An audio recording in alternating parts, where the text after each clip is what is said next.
My name is Jennifer. I'm a 25-year-old working professional. Currently, I live with my grandmother and commute to work from her house. The reason I live with my grandmother is because my mother passed away from an illness. My mother got sick when I was 3 years old, and it seemed like there was no hope for her recovery. At that time, my father was apparently having an affair, despite my mother's illness. When my mother passed away when I was 5, my father must have found me a burden. He left me with his mother, my grandmother, and disappeared somewhere. Having no siblings and losing both parents, I ended up being raised by my grandparents. Feeling lonely, I would ask every day, "When will Dad come to pick me up?" But my grandparents would just give a bitter smile each time. Gradually, I understood that I had been abandoned by my father. Still, my grandparents, who were in their 50s at the time, raised me with all their might. My grandmother, who had been a housewife, started working part-time so I wouldn't starve. And she bought me beautiful clothes and toys. My grandparents must have been worried about their own retirement. But when I was about to take my high school entrance exam, my grandmother said this to me: "You don't have to be fixated on going to a public high school. Go wherever you want." "But if I do that, I'll be a burden on you and Grandpa." "It's okay. We still have some savings." "No, I'll try my best to get into a public high school. I'll definitely pass, so please support me." "All right, then you have to give it your all." And I successfully got into one of the top public high schools. My grandparents were happy for me, and my grandfather even made a reservation at a restaurant. I felt so fortunate to be celebrated by such kind grandparents. I enjoyed my high school life, but one day I came home to a somber atmosphere. I asked my grandmother what had happened, and it turned out that my grandfather had been diagnosed with an illness. His condition worsened rapidly, and he began going in and out of the hospital frequently.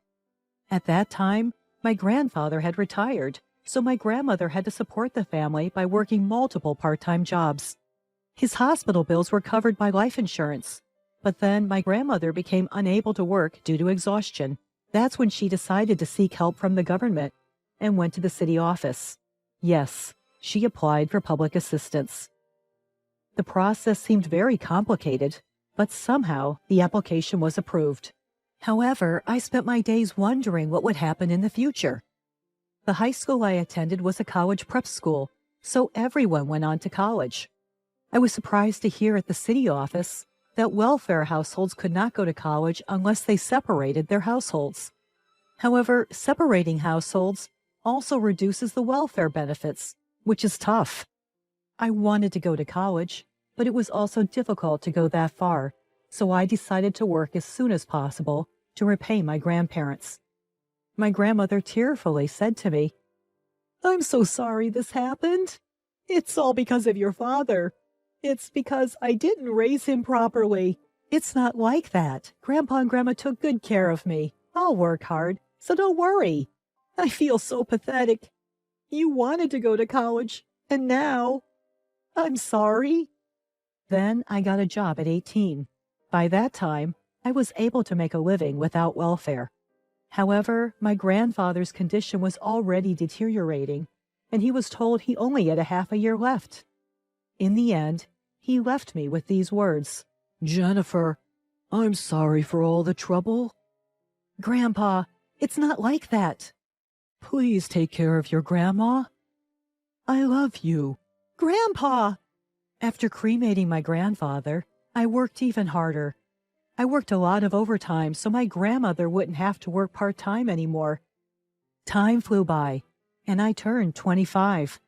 I was so busy every day that I didn't have time to have a boyfriend. Besides, I couldn't be proactive in love because I thought I might have a handicap from being abandoned by my father. Then one day, I got a call from someone. It was about my father, whom I hadn't been in touch with for a long time, had passed away. He died in a traffic accident. He was my biological father, but I didn't feel a shred of sadness. My grandmother didn't show any signs of sadness either, even though her own son had died. Well, maybe she was actually sad, but she might have hated her son for having an affair and leaving his child behind. It seems my father had told his remarried wife the address of our house. So his remarried wife came to visit our house and said this. Well, John has passed away, as we've already informed you, but now there's an issue with the inheritance. Would you mind relinquishing your inheritance rights? We don't have any children, so it turns out you also have rights, which is a problem for us. Well, that's fine. I never really thought of him as my father anyway. I don't need anything now. Great, so you'll relinquish. Wait, I'm not giving up my rights. What?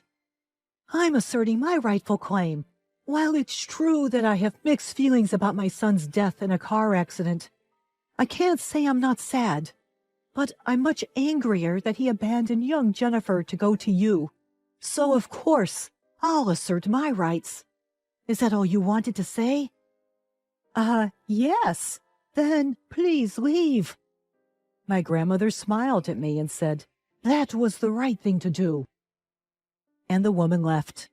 Apparently, my father and his second wife had no children and lived a lavish lifestyle together. It seems my playboy father was quite the entrepreneur. He made a fortune in the real estate business. After that, my grandmother called a relative. He happened to be a lawyer. She seemed to be asking if he could mediate the inheritance issue, as she didn't want any conflict. Soon after, that relative uncle came to our house. He agreed with my grandmother. Inheritance disputes can get messy, but in this case, I think you're right, Grandma. Why? I don't want any of the money left by the father who abandoned me. It's tainted. But Jennifer, your grandma did her best to raise you. She put you first, above her own retirement plans. I know that. And don't you think she resents the woman who seduced her son? Don't you agree? I understand how you feel, Jennifer, but let's try to be more mature about this.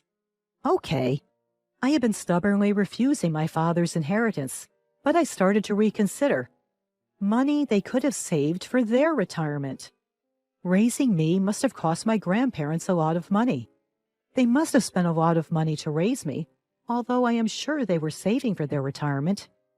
They even sent me to tutoring classes in middle school and celebrated special occasions with me. Thinking about it that way, I decided to understand my grandmother's feelings, so I changed my mind and decided to claim my inheritance rights after all. When we informed the second wife, she was furious. In the end, it all comes down to money, even after someone's death. After carefully reconsidering, I've decided to claim my rights. What? I should have never told you people. It's too late now. We have a lawyer in our family, after all. You? How dare you pull such a sneaky trick? I don't want to hear about being sneaky. It's my legitimate right. You were abandoned by your parents, and now you act all high and mighty? Oh, it seems you're not aware that you were also played. What? Turns out, my father had other women as well. He didn't have children with them, though. Wait, what are you talking about? When my father passed away, a woman came demanding his inheritance like a fool. When we talked, surprise, surprise, she was his mistress. Can you believe it? She's a fool for claiming the inheritance while being his mistress. And she wasn't the only one. There were 3 of them. I was shocked, and my jaw dropped. No way. Well, at least they didn't have children. I'm going to claim a significant portion of the inheritance. That's my inheritance. No, don't be selfish. It's mine too, LOL. The remarried wife was sobbing. Of course she would be. The man she thought loved her faithfully had other women. I realized how much of a fool my father was. It's a good thing he didn't have children with them. In the end, I inherited my father's estate. At first, I didn't want anything from such a father, but I had to understand my grandmother's situation better. I gave the money to my grandmother saying, please use it for the future. I'm sorry for what I said before, but I realized something. It must have been hard raising me, right? I want you to use this money for your future. Jennifer, but I can't use all of it. It's okay.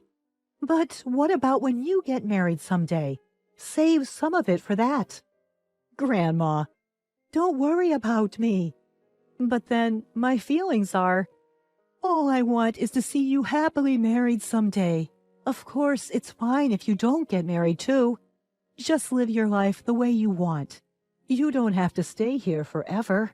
But what about you, Grandma?